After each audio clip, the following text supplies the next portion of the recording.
Andrew Tate's lawyer has completely, I don't want to say he's completely lost it, but I think they're so desperate, like they have no actual defense, so now they're just starting to threaten people. One of which, whom is the Secretary of State for the USA. And if you're not familiar with that position, that's the third highest ranking member of the executive branch of the of the United States, dude. What? It goes, if you're not aware, right? It goes president, vice president, secretary of state. This man just lightly threatened. It was a veiled threat, I should say. I hope I'm not saying anything out of pocket for I don't want to get sued or nothing. But it was certainly it can be perceived, right? Let me fix my words. It can be perceived as a veiled threat. Like, what is this?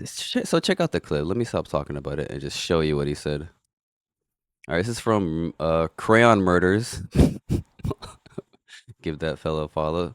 Sometimes screen names are just silly as hell.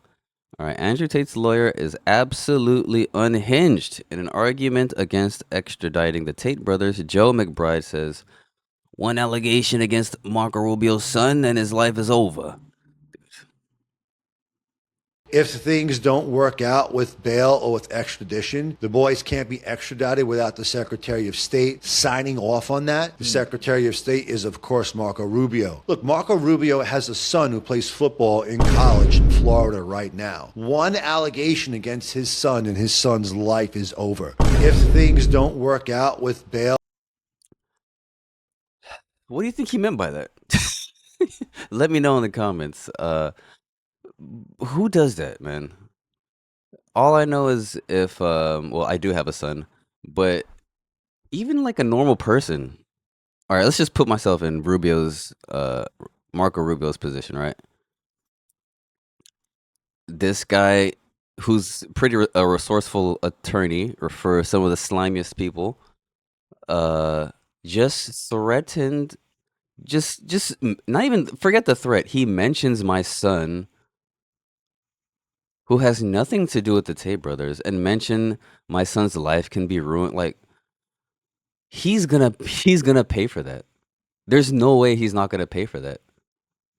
I bet you once Marco Rubio sees this clip or hears about it, he'll say, "Well, my son?" Right? And if he's any sort of like decent father, he's gonna he's gonna legally, what's the word I'm looking for? Retaliate. He's gonna retaliate in the most legal fashion ever, dude. They're getting extradited. I think he wants to get them extradited. Because everything he's done is for that. This whole PR thing, he's giving them the worst PR. He's obviously the one tweeting from their accounts and their little fanboy accounts. Like, they obviously have he's tweeting for them. You could tell by the language and how goofy they are. I mean, who does this? Honestly. Uh, we know Marco Rubio has a son who plays football in Florida, and it would be a shame if something would have happened to his life. You know what I mean? You wouldn't want any rape charges, huh? You know what I'm talking about? Dude, that's such a bad move. Anyway, let me not beat that dead horse. Let's just show you a couple of his ridiculous tweets before I get out of here. Look at this. 1, 2, 3, 4, 5, 6, 7. He has 8 things that he listed here. I think at least 6 of which are completely verifiably false. All right. Not accused of any American crime. Not sure about that yet. Not sure, but maybe that's true. American defamation case plaintiffs, that's true, which doesn't have any substance for their situation right now. Trafficking case defeated in Romania, verifiably false. It's not defeated, it's just delayed. It's ongoing. Wanted by UK for free speech crimes. No, they're wanted for sex crimes and child indecent images of um and rape. Crucial to Trump's 2024 election win. Not true. Never convicted of a crime. I guess maybe. All right, maybe I think that's true. I don't know. I think there's maybe 3 out of 8 things that might be true. Innocent under every legal standard. I mean, it doesn't mean anything. Protected by the Constitution. Everyone is innocent until proven guilty. This guy's a joke. By the way, this guy, he's mostly known for having a defense for a bunch of January Sixers. But before, oh, you know what? I remembered one more thing. I want to show you guys something. What? Look how honorable this guy is. This guy can't stop slipping. Reject non-essential, please. Check it out. This was in 2023. A federal judge in Washington reprimanded an attorney whose withdrawal from the January 6th defendant's case led to a delay in the man's trial, potentially keeping him behind bars longer. Whoops. But the judge declined to refer him for disciplinary action. So they're referring to McBride. This is the attorney who dipped on his client. The U.S. District Judge Trevor McFadden, an appointee of former President Donald Trump, suggested last month that he was considering referring attorney Joseph McBride to the court's Committee on Grievances, saying it appeared that the attorney misled the court when he withdrew from the case of a man charged with assaulting officers during the riot. So he probably saw he couldn't defend the guy and said, bye. I mean, would it surprise you if he dips on the Tates? I mean, the Tates can't keep a lawyer. I think they went through like a couple attorneys since their first case, because they can't stop going on podcasts and self-snitching and lying, which all can be used against them in court, by the way. All right, McBride withdrew from Christopher Quaglin's case last month, just weeks before the man's April trial date, because McBride said he needed to focus on other Jan 6 cases. He said Jonathan Gross would take over, saying Gross knows Quaglin's case well. All right, remember that. Saying Gross knows Quaglin's case well. All right, remember that. Soon after, however, Gross told McFadden that he wanted to delay Quaglin's trial because he didn't practice criminal law and couldn't serve as the lead attorney at trial in just a few weeks. Dude, McBride will lie to a judge's face. You think he wouldn't lie to you or a podcaster? McBride later told the judge the plan was for Gross to only serve as a lead counsel for a time until they found a replacement. Changing the lie like a toddler. During a court hearing on Tuesday, McBride also told the judge that Quaglin actually fired McBride because his client perceives that the judge doesn't like the attorney. Charming. So not only did he lie about his other lawyer knowing the case, he lied about the fact that he was fired, or he omitted the fact that he was fired. All right, a quote from McBride.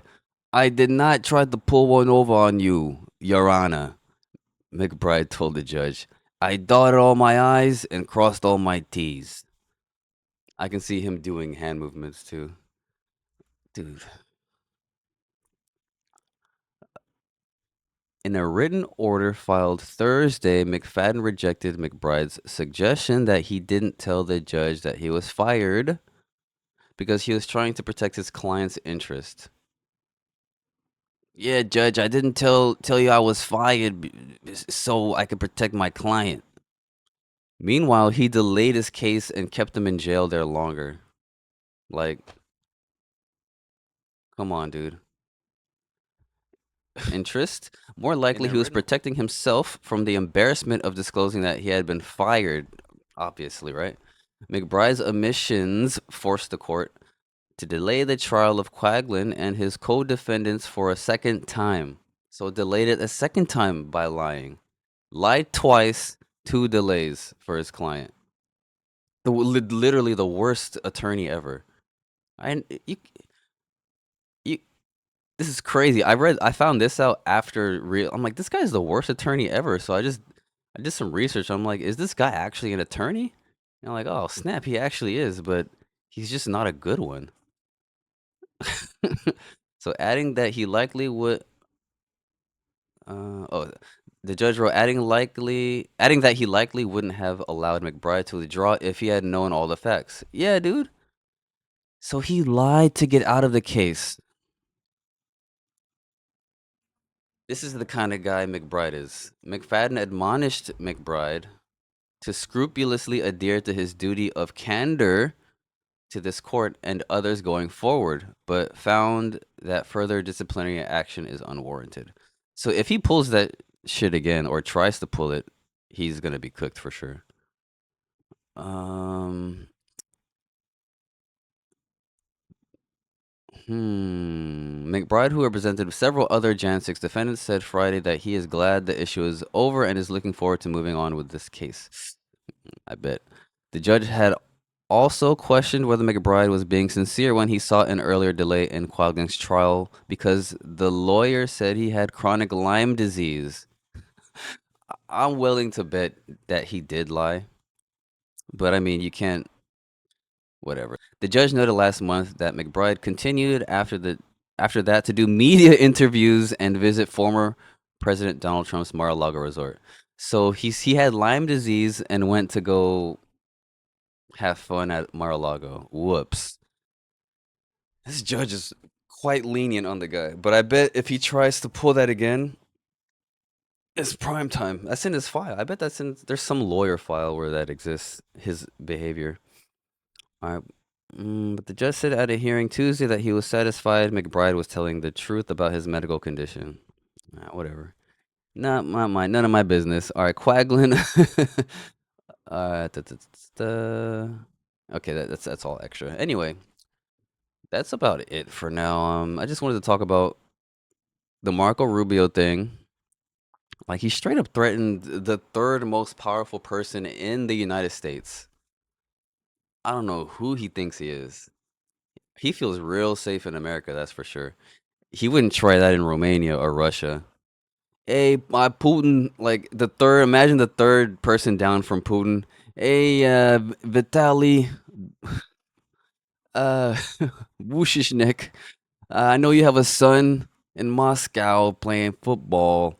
It would be a shame. By the time he said that, there'd be a bullet between his eyes. Like, why is he doing that to Marco Rubio? That's so one that's like rude. Like, why would you mention somebody's son and have a veiled threat to ruin his life? Like, his son probably heard about that. For sure, his son heard and is getting shit for it. And his son is for sure talking to his dad. Like, yo, cook this motherfucker. It's over, dude. I don't think he actually wants the Tates out. Anyway, that's it. See you in the next one. Watch some videos I have here and subscribe, like, all that if you want to. Bye bye.